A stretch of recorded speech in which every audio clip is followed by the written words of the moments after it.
How's it going, guys? Banshee Games here, and God, that is still a forced intro. Anyway, if you haven't made one of these Pokemon lists yet, I highly recommend you go ahead and do so. You can do it at CajunAvenger.github.io. If you do that, and then you watch my video right next to your list, you might actually enjoy it a lot more, because then you can compare our lists, and you can tell me where I messed up on the list, because ours are going to look very different.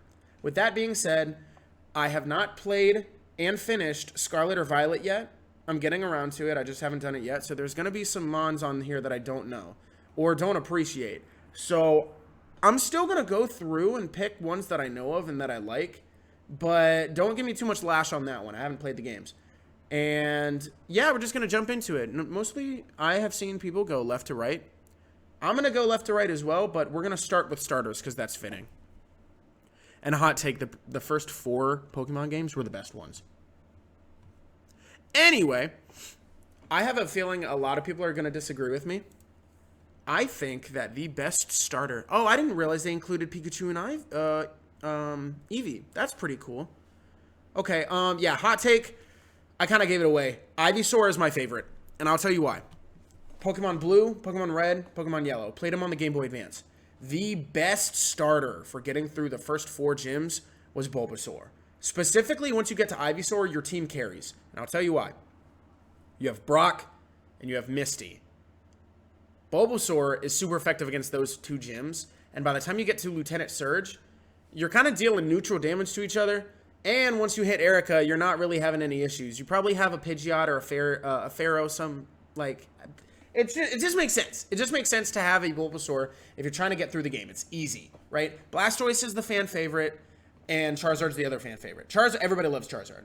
But if you're trying to get through the game, you gotta go Bulbasaur. Especially in Nuzlocke. I feel like that's just the safe play. And they get Mega Drain. It's just hot take, Bulbasaur, Ivysaur, Venusaur, best in the first games. If we're doing competitive meta, you gotta go Charizard. Easy. But yeah, that's my hot take. I think Ivysaur doesn't get enough love. And I will stand on business with that one. Normal types. I didn't click on normal types. There we go. Okay, normal types. We got some good options here. You know, we got Chansey, we got Jigglypuff. Yeah, we got some options here. Snorlax is always fun. We got Eevee here. Eevee. See, I didn't pick Eevee in the starters, but Eevee's always a good mon. But I don't want to like Eevee just because of the evolutions. I feel like that's taken away from some of the normal types here.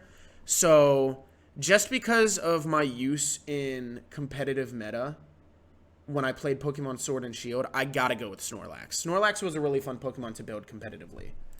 Now we have fire types. Now we're kind of limited, all right? Most people would think you're picking Charizard here because it's the best option early, right? But I'm actually going to veer off that and go with Arcanine. I love Arcanine, especially in the competitive meta.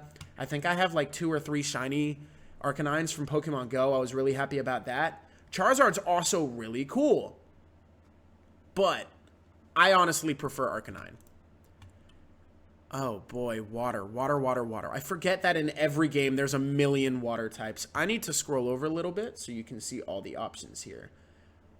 Yeah, there's a lot of options. Part of me really just wants to say Gyarados because it's such an easy pick. I'm really tempted to just go with Gyarados, but I can't because my favorite water type from the first generation is Poliwrath. Having a water and fighting type was such a cool combination. And, I mean, it's just a good water type. Grass types. Okay, look, here's the thing, right? If we're going based off of history, it's got to be Victory Bell.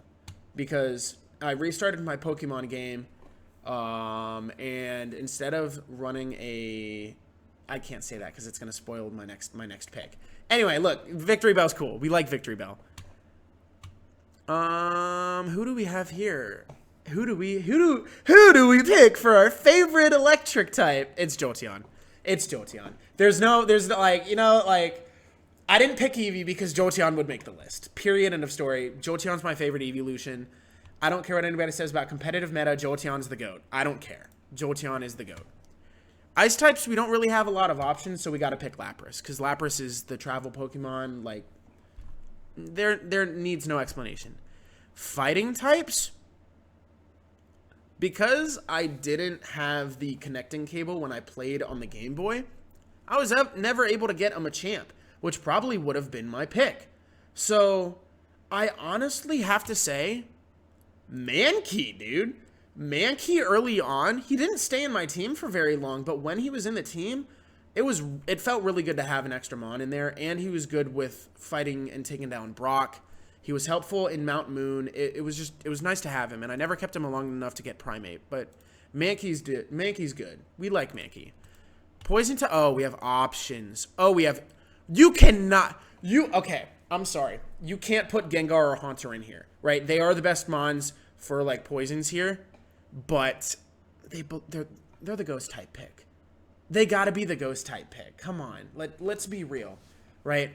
And there's only two correct answers. There's only two correct answers for this entire poison roster, and it's Arbok or Nidoking. And for me, it's Nidoking, because he's just beefy. Like, who doesn't like Nidoking? And now if we're going ground types, okay, now they've loaded it in. Now it's a little bit different. Okay, Sandshrew and Slantrash are always cool. Golem is awesome. Everybody likes it. But if we're going straight ground, I gotta go with Marowak. You had the mother in that giant tower. Oh god, I forget what it was called. What was that tower called? It's been a while since I've played the games, but you had that Marowak that was in the tower, and it ended up being a ghost. Marowak's awesome. And then later down the line, Marowak got in a Alolan form. That was awesome. The Ghost and Fire, crazy. Yeah, no competition. No competition. Pidgeot's the best flying type in the first gen. It was the first Pokemon I leveled past 50 in my entire life. So, you know, best Pokemon in that game. Oh, geez. See, here's the thing. There's no competition. Everybody knows it's Alakazam. Everybody knows it's Alakazam. Bug types, I'm not going to lie. I might get a little bit of whiplash because a lot of people like Pinsir and Scyther. I'm going to say Butterfree. And here's why. Because whenever you get to Viridian Forest and you finally catch that first Caterpie, it's your first new bug type, and it evolves into a bug and psychic type. I don't know why I'm trying to justify Butterfree. I kind of just like Butterfree in the first gen. Every time I hit Viridian Forest, I ended up having a Butterfree for a little bit. That's my reason. I'm not even going to try and justify it. Butterfree got a Giganta Dynamax thing, so, like, I don't need to explain it. Okay, so here's the thing. I love rock types. I love rock types. And there's great options here. What did I pick for my water type and ground? I picked Marowak. And that's because I want to pick Golem for my rock type. Kabutops is amazing. That's probably a notable mention. Same thing for Aerodactyl. But as far as, like, me genuinely enjoying Pokemon from the first gen, I gotta go with Golem. But I also couldn't get a Golem. I wasn't able to get a Golem because I couldn't trade with people.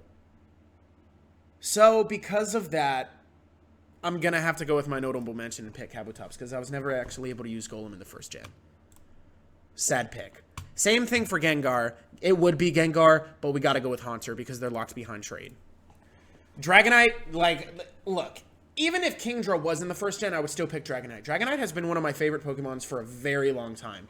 Not even just, like, a gen specific, just genuinely probably one of my favorite dragon types, if not my favorite dragon. Dark types? I forgot that dark types didn't exist, but I remember Kabutops was my favorite missing no. So that's cool how they have that in there. There was no steel types at the time.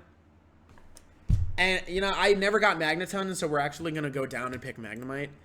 Fairy types didn't exist, but of these guys here, honestly, I would have to pick, this is Clefairy, that's Clefable. I liked Metronome, which just used a random move, so that's why I liked Clefable.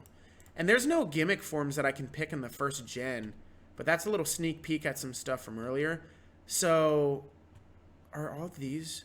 Oh, wait a minute. Actually, now that I'm thinking about it, no, these are all first gen. Okay, now I actually have to pick, though. Oh, boy, that's kind of difficult. I'm like, this is hard. This is really, really difficult to pick, actually. Because I have a tie, and my ties are between Mega Aerodactyl and Mega Charizard. X, obviously. Not as many people liked Mega Charizard Y. But G-Max Venusaur, if it's shiny, looks awesome. I don't like the way it looks if it's just regular and not shiny. So, honestly,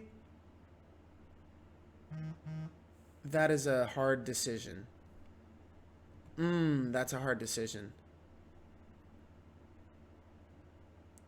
I'm gonna say Mega Aerodactyl because I didn't use Mega Charizard X nearly as much as I used other Charizards.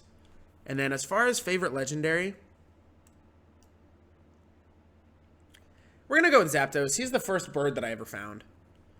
And favorite from this roster, the biggest one that's shouting out to me, it's Dragonite, honestly. Like I said it before, he's one of my favorite mons. It makes sense.